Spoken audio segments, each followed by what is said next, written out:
because he's a street cop, but we're still close and he gets killed. I get these powers, I want to get rid of them. That was important for me as an actor. It wasn't cue Hollywood hero. It was, I got these freaky powers and I'm fine in my crime lab. By the way, we were the forerunner of CSI.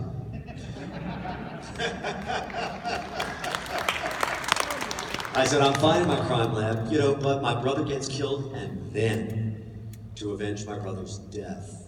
And one of my great regrets was, although it was the motivating incident for Barry to assume his powers, I so hated that Tim Thomerson had to leave after that pilot. I thought that managed to be a very special relationship in spite of the fact that he was clearly Emmett Walsh, my father's favorite. Yeah, I'm glad you mentioned him because I did want to talk because he's one of my favorite character actors of all time. Emmett Walsh is so good.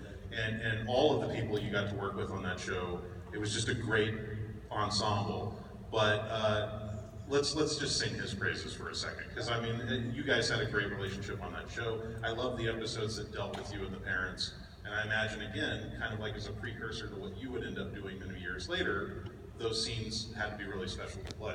They were. Let me tell you, I gave Grant a lot easier time than Emmett gave me. He was like, okay, what's up with you? But I felt that, Emmett, his and my relationship changed after that graveyard scene, where I have the powers, I can't tell him.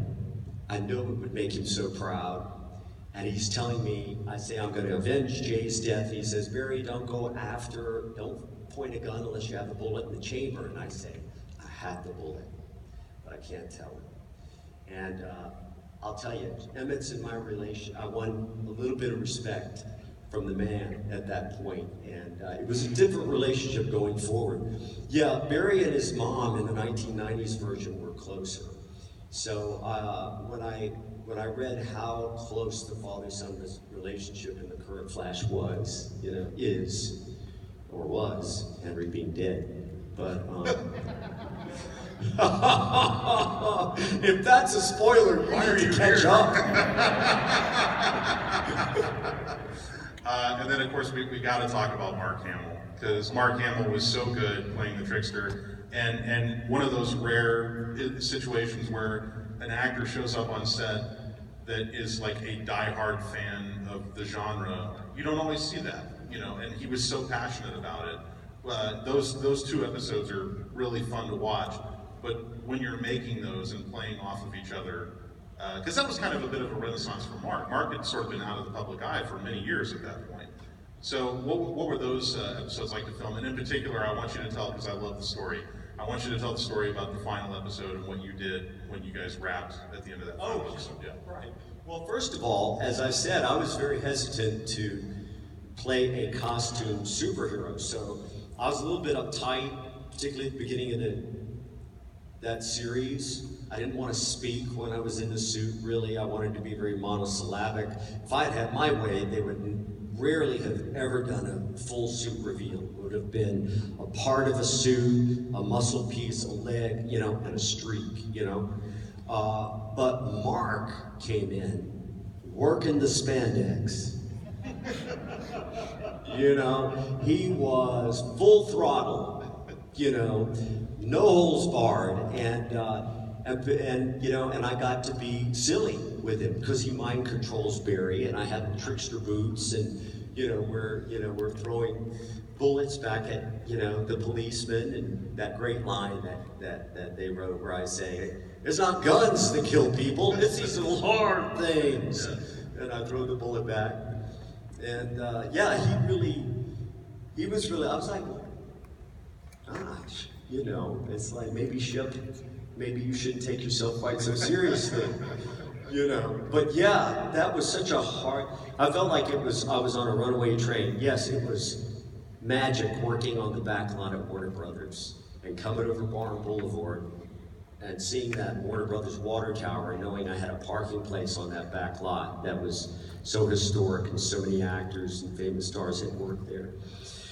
But by the end of the season, I was worn out. So we were, once again, 5 a.m., shooting the last scene of the season in Southeast LA, trying to get it in before the sun came up, which we always were. And they yelled cut on the last scene, and I took the wings and I threw them in the air, and Mark almost lost his mind. He was like, don't let him get away! You know, he was crawling over cables and around garbage cans. He got those wings, and he still has them to this day. And I can't think of anybody that I would rather. I think Mark even has an entire house, which is probably housed by memorabilia.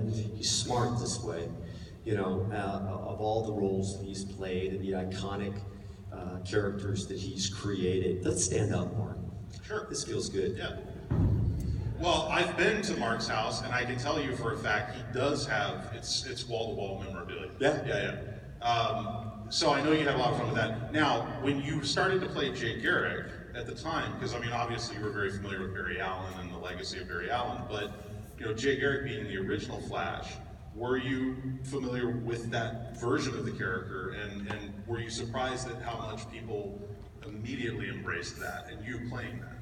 Well, again, I have to. It's the producers and the writers have to take credit for that, right? Because they took, as someone said today, they said they brought back, in their words, the original Flash to play the original Flash. So through playing his father, so they anchored it through the reality of Henry Allen, and then we went back into. When I found out I played Jay Garrick, I took everything I needed from the OG Flash, from Paul DeMeo and Danny Bilson's script. When I found out I would be playing Jay, I thought, okay, how do I make him different? How, when I come out of that iron mask, can I not be Henry Allen?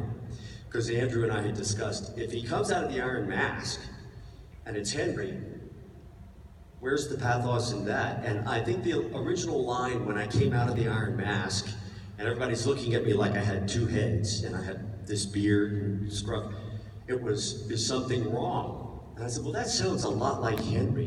What if I come out of the iron mask and I look around, and everybody's like, and I go, what?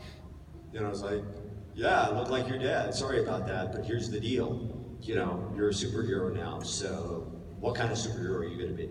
You know, and I got to reset a very cool. It was hard because I enjoyed the intimacy of the work with Grant as an actor and Barry as a character. But to reset that, now suddenly I have to step back, and it's my Speed Force. I'm the original Speedster. I went back and I watched